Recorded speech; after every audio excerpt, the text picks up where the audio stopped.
Placement season खत्म होते हर एक न्यूज आर्टिकल में बिग पैकेजेस को हाईलाइट करते हुए हर एक न्यूज रहेगी। आईआईटी खड़गपुर में कैंपस प्लेसमेंट के दौरान करीब 2.5 करोड़ का ऑफर दिया गया। It's good news from IIT Madras, which has had its best placement season ever. को रिकॉर्ड तनख्वाह के ऑफर मिल रहे हैं। बट क्वेश्चन ये नहीं है कि किसको कितना ज्यादा पैकेज मिला। क्वेश्चन ये है कि क्या ये 1 CR का जो पैकेज है या फिर जो 10 lakhs पर एनम का जो पैकेज है स्टूडेंट्स के बैंक अकाउंट में क्या डायरेक्टली आएंगे 1 साल बाद या फिर कुछ और भी कहानी रहेगी। इनडायरेक्टली सवाल ये है कि हाउ कंपनीज पे टू देयर एम्प्लॉयज। इनडायरेक्टली बोला जाए तो this is the video of the CTC breakdown. तो जब हम बात करते हैं किसी भी एम्प्लॉयज की सैलरी के बारे में, न्यू रिक्रूटी हुआ है किसी कंपनी में उसकी सैलरी के बारे में, तो वो डायरेक्टली एक सैलरी स्लिप पे नहीं होती। आई मीन कंपनी जो पे करती है किसी भी एम्प्लॉय को या फिर न्यू एम्प्लॉय को, वो होता है based on the CTC। Now what is CTC? CTC is nothing but cost to company. इसका मतलब ये है कि एज अ जिस भी कंपनी में आपका प्लेसमेंट लगा, आप उस कंपनी के लिए एक एसेट है, तो उस एसेट यानी कि आप के लिए जितना खर्चा हो रहा है तो उसी को कॉस्ट टू कंपनी बोल दिया जाता है। ना कॉस्ट टू कंपनी क्यों अलग से बोला गया है या फिर क्यों अलग से, क्योंकि यार डायरेक्टली भी 1 मंथ की सैलरी दे सकते हो 30-40,000। ना ये अलग से ड्रामा इसी वजह से है क्योंकि CTC में आपके हर एक चीज आ जाती है, अलग अलग चीज है, जो भी आप कॉफीज हो गए, जो भी आपकी सर्विसेज लगने वाली है वो सब। जैसे CTC मैंने बता चुका था कॉस्ट टू कंपनी। ना कॉस्ट टू कंपनी मतलब उस एम्प्लॉय की वजह से कितना खर्चा उनके लिए होने वाला है। डिफरेंट पैरामीटर्स आते, कुछ पैरामीटर्स अगर कुछ बड़ी प्रोडक्ट बेस्ड कंपनी, मेटा हो, Amazon हो, गूगल हो या फिर अडोबी जैसी कंपनीज है, तो ये पैरामीटर्स काफी ज्यादा रहते, बट जो सर्विस बेस्ड कंपनी उसमें काफी पैरामीटर्स कम हो जाते हैं। ना टॉक अबाउट दिस, दो डिफरेंट पैरामीटर्स क्या होते हैं। तो सबसे पहली चीज, आपको मंथ एंड में जो सैलरी मिलने वाली रहती है उसे बोलते हैं इन हैंड सैलरी, फिर बेस सैलरी। बेसिकली ये वाली जो सैलरी है वो आपके बैंक अकाउंट में क्रेडिट होगी, बाकी सब जो है टाइम टू टाइम होती रहेगी, बट ये वाली जो सैलरी वो आपकी रेगुलर बेस पर क्रेडिट हो रही होगी, जिसे हम बेस सैलरी भी बोलते हैं। ये सबसे ज्यादा अमाउंट आपको दे रही होगी, मतलब सबसे ज्यादा परसेंटेज इसी वे में आपको मिल रहा होगा। बाकी कुछ और पैरामीटर्स है, जस्ट लाइक जैसे ही आप अपना first day of the joining जाते हो या फिर आपके जब पहला दिन रहता है या फिर स्टार्ट करने वाले रहते हो जॉब, तब आपको एक ज्वाइनिंग बोनस के तौर पे दी जाएगा। इवन बोनसेस भी कई प्रकार के होते हैं, जस्ट लाइक परफॉर्मेंस बोनस के, आपके एक्सेप्शनल परफॉर्मेंस के बेस पे आपको कुछ परसेंटेज ऑफ द बोनस दे दिया जाता है। तो अगली बार जब सोचोगे कंपनीज यार अपने बंदों को इतना ज्यादा अच्छे से ट्रीट कर रही होती है कि वो जब अच्छा काम कर रहे होते तो परफॉर्मेंस वे पे उनकी बोनस मिल रहा होता है, तो एक्चुअली में वो पहले से डिसाइड हो लिया रहता है कि आपको परफॉर्मेंस के बेस पर पहले से आपके CTC में जोड़ दिया रहता है। एक और चीज रहती है that is retention bonus. Now retention bonus is nothing but कि क्या होता है, जो हमारी इंडस्ट्री है, खासकर जो टेक बेस्ड इंडस्ट्री है, चाहे आपकी MNC वाली इंडस्ट्री है, इसमें बहुत जल्दी लोग स्विच करते रहते हैं। मतलब व्यक्ति 10 साल में करीब 4 से 5 कंपनीज आसानी से चेंज कर लेता है एवरेज में। तो रिटेंशन बोनस है कि जो व्यक्ति किसी कंपनी में ज्यादा टाइम बिताता है, तो उसे एक ज्यादा ड्यूरेशन ऑफ टाइम बिताता है, तो उसके तौर पे उसे एज अ गिफ्ट के तौर पर एज अ रिटेंशन बोनस दिया जाता है। और एक और चीज होती है कि जैसे कई बार आपके प्रमोशंस वगैरह होते हैं तो आपको कोई और सी लोकेशन भेज दिया जाता है। मान लो आपने पहली स्टार्टिंग मुंबई से की थी, बट आपको फॉर द केस आपको बैंगलोर शिफ्ट कर दिया गया कि आप वहां पर चीजें संभालो या फिर ऑफिस संभालो, तो वहां पर उसका भी आपको कुछ बोनस दिया जाता है, दैट इज रीलोकेशन बोनस। क्योंकि आपकी लोकेशन बिल्कुल डिफ्लेक्ट हुई है, तो आपकी एज अगर आपकी कोई फैमिली है तो उसको भी मतलब एडजस्टमेंट करना पड़ेगा। प्रोडक्ट बेस्ड कंपनी सबसे ज्यादा पैसा एक एम्प्लॉय को इसी वे में दे रही होती है, दैट इज ESOPs या फिर RSOPs के बेसिस पे। तो ESOPs एंड RSOPs के फुल फॉर्म से हमें मतलब नहीं है, बट एक सिंपल वे में समझ लो कि ESOPs आर दोस्त, कोई पर्टिकुलर कंपनी अगर किसी कंट्री में लिस्टेड नहीं है स्टॉक मार्केट में, तो उसके एम्प्लॉयज को मिलता है ESOPs, बट अगर वो लिस्टेड है तो उसे मिलता है RSOPs। Now these two things are nothing but the shares जो आपको कंपनी के द्वारा दिए रहते हैं। मान लो अगर आप मैं बोल दूं कि जस्ट लाइक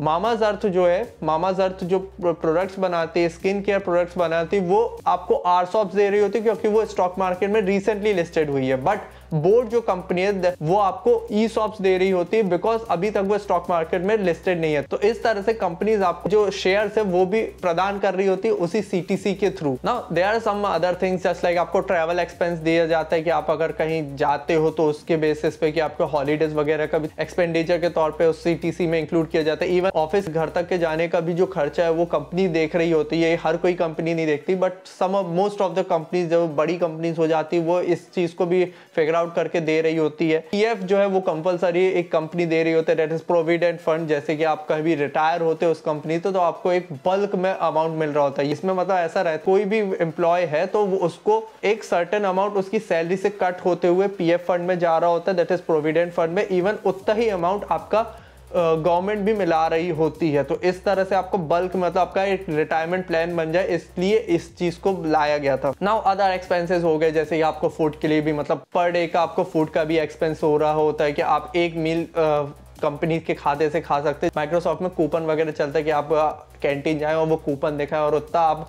पॉइंट्स के बेसिस पे अपना नाश्ता वगैरह ले सकते हैं या फिर आपकी मील ले सकते हैं। और फिर इंश्योरेंस हो गया, इंश्योरेंस इज नेसेसरी, तो आपको मेडिकल इंश्योरेंस वगैरह उसी सीटीसी में आपको दिया जाता है। इंटरनेट कनेक्टिविटी कुछ केसेस में आपको देखने मिल जाती है। तो बेसिकली इतनी सारी चीजें पैरामीटर्स होती है, ये कंपनी टू कंपनी डिफर करती है। जस्ट लाइक अगर बड़ी कंपनीज है तो ये सब चीजें आपको देखने मिलेगी और एक दो पॉइंट्स और देखने मिल जाते हैं। बट अगर सिंपल सी कंपनी है जस्ट लाइक ज्यादा बड़ी नहीं हुई या फिर मास रिक्रूटर्स टाइप है तो इनमें से काफी चीजें वो डिक्लाइन कर देते हैं, वो बहुत मिनिमल चीजें दे रही होती है। जस्ट लाइक आपका बेस सैलरी हो गया, आपका ज्वाइनिंग बोनस हो गया, थोड़ा बहुत ट्रैवल एक्सपेंस हो गया, ये सब चीजें मिल रही होती है। बट बेसिकली अगर मैं थोड़े अच्छे से समझाने की कोशिश करूं कि अगर मान के चलो आपका जो पैकेज है 1 CR का है तो आपका किस तरह से ब्रेक डाउन रहेगा। तो जो भी 1 CR का ब्रेक डाउन है वो इस तरह से रहेगा। इधर पर एक चीज पहले ही बता दे रहा है, 1 CR का जो ब्रेक डाउन है उसमें प्लीज मैथमेटिक्स को इंक्लूड मत करो, थोड़ी बहुत मिस्टेक्स होंगी क्योंकि ये परफेक्टली हर एक कंपनी का अलग अलग होता है। तो ये एक किसी पोस्ट वगैरह से हमने रेफरेंस लेते हुए बनाए हैं। प्रोडक्ट बेस्ड कंपनी या फिर अच्छी प्रोडक्ट बेस्ड कंपनी का किस तरह से सीटीसी ब्रेक डाउन करते हैं, वो 1 CR में किस तरह से सैलरी वगैरह कंपनसेट होती है या फिर मिलती है, उसको बताने की कोशिश की जा रही है। तो बेस सैलरी आपकी समथिंग मान के चलो एक 30 से 35 लाख पर एनम आपको बेस सैलरी के तौर पर मिल रहे होंगे। Now there are things that is bonus के बारे में बात किए थे। तो एक ईयरली बोनस होता है, जब आप ज्वाइनिंग बोनस भी होते हैं उसमें जो आपको मतलब ज्वाइनिंग के टाइम भी पे मिल जाता है, दैट इज मे बी 1.5 से लेके 3 लाख तक डिफर कर सकता है अगर अच्छी प्रोडक्ट बेस्ड कंपनी। और ये जो 1.5 से लेके 3 लाख है ये आपका वन टाइम में नहीं मिलेगा, मतलब आप ज्वाइन करो और सीधा मिल जाए, आपको 1 मंथ के बाद मिलेगा पहला वाला, उसके बाद आपको 6 महीने के बाद दूसरा वाला मिलेगा। तो ये स्प्लिट कर दिया जाता है 12 मंथ्स के ड्यूरेशन में 2 बार, दैट इज 6 मंथ्स में। अब आपको सबसे मेन मिलते हैं shares of the company, that is आप मान के चलो हिस्सेदारी कंपनी में, चाहे वो ESOPs के तौर पे मिले चाहे वो ARSOPs के तौर पे मिले। ये जो चीज है वो हो सकती है 30 to 40 लाख पर एनम अगर आप 1 CR जैसी चीजों के बारे में बात करें। पर ये जो चीज है आपको ऐसा नहीं कि हाथ में सजा के मिल जाए कि अभी दे दिया कंपनी ने।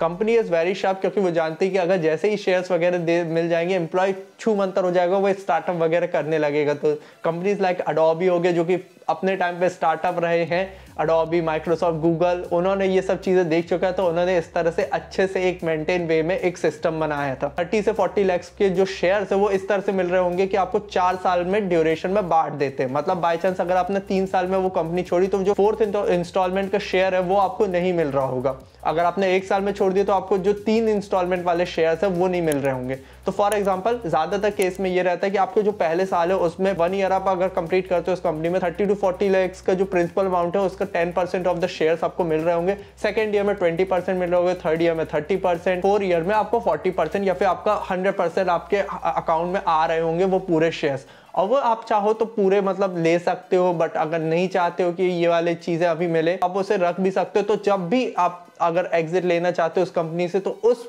करंट वैल्यू पे जो भी स्टॉक मार्केट चल रहा होगा या फिर आप कंपनी की वैल्यूएशन चल रही होगी, कंपनी का जो वैल्यूएशन था उसके बेसिस पे मिल रहे होंगे।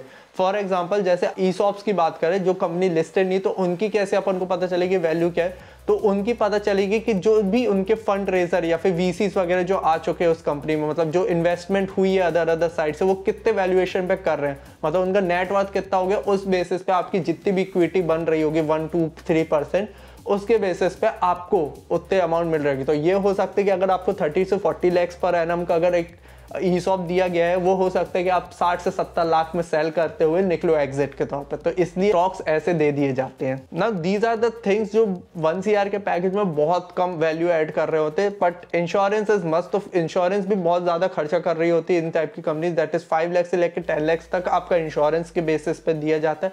इसमें थोड़े बहुत एक्सीडेंटल इंश्योरेंस मिल रहे होंगे। प्रोग्राम Amazon SD में ऐसा रहता था कि एक्सीडेंट इंश्योरेंस का आपको ऐसा अमाउंट मिल रहा होता था कि आपकी बेस सैलरी इंटू 3 टाइम्स आपको इंश्योरेंस होता था उसका। मतलब अगर आपकी मानकर चलो कि आपको 2 lakhs per annum, for example आपको 2 lakhs पर एनम आपकी बेस सैलरी है, तो 2 into 3 आपको मतलब 6 lakhs आपको उसके बेसिस पे मिल रहा होगा। फिर आपको ट्रैवल के वे पे मिलेगा कि आप रोज आना जाना जो ऑफिस करो उसका भी एक्सपेंडिचर दे देंगे, आपको फूड का भी एक्सपेंडिचर दे देंगे, आपकी paid leave, provident fund, travel मतलब कहीं बाहर जा रहे हो, इन सब का भी मिला के समथिंग 40 lakhs पर एनम आ जाता है। बट बेसिकली जो अदर एक्सपेंस है वो हर जगह पे इतना ज्यादा देखने नहीं मिलता। यही 3 चीजें मेन हो जाती, दैट इज बेस सैलरी, आपके स्टॉक्स ऑप्शन हो गए, आपके इंश्योरेंस वगैरह हो गया, या आपको रीलोकेशन वाला बोनस हो गया। तो इस तरह से 1 CR को हमने ब्रेक डाउन किया। फॉर एग्जांपल मान के चलो जो ज्यादातर Tier 3 कॉलेज है उनको मिलेगी सर्विस बेस्ड कंपनी, जैसे लाइक TCS, कैपजेमिनी, एसेंचर हो गया, टाटा डिजिटल में हो रहे हो, मतलब TCS डिजिटल में हो रहे हो, तो उनका समथिंग 7.5 lakhs का कुछ पैकेज रहता है। फॉर एग्जांपल मान लो कि आपको 6.5 इन हैंड सैलरी मिल रही होगी, मतलब ये आपकी बेस सैलरी हो गई। उसके बाद आपका जो अदर एक्सपेंसेस है, मतलब आपके बेनिफिट्स वगैरह, वो सब आपको मिल रहे होंगे, और आपका इंश्योरेंस वगैरह का अमाउंट दे दिया होगा। यहाँ पर आपको स्टॉक्स नहीं मिल रहे होंगे सर्विस बेस्ड कंपनी में, मतलब खासकर ज्यादातर सर्विस बेस्ड कंपनीज में आपको शेयर्स नहीं मिल रहे होते हैं। यहीं पर डिफरेंस आता है दोनों कंपनीज में। मतलब अगर सर्विस बेस्ड कंपनी तो आपको बहुत ज़्यादा मतलब 70 to 80% आपको इन हैंड सैलरी के तौर पे दे दिया जाता है। बट अगर आप प्रोडक्ट बेस्ड कंपनी हो तो आपकी जो CTC है उसका मान के चलो 50% तक ही आपको इन हैंड सैलरी के तौर पे दिया जाता है। हम यार 1 CR की बड़ी बड़ी बातें तो कर लिए, बट 1 CR तक पहुंचने के लिए काफी ज्यादा मेहनत लगेगी। मैं ये चीज कंफर्म कहता हूं कि अगर ये 5 मिस्टेक्स आपने कर रहे हो अपने कॉलेज के दौरान तो आपका प्लेसमेंट बहुत ज्यादा दिक्कत दे रहा होगा। तो please watch this video to know, जो मेरे करियर को भी डुबा सकता था, जो मैंने बाद में फिगर आउट करके हुए सब चीजों को खत्म किया। सो टिल देन के लिए I will see you in the next video. See you, have a good day, Hare Krishna.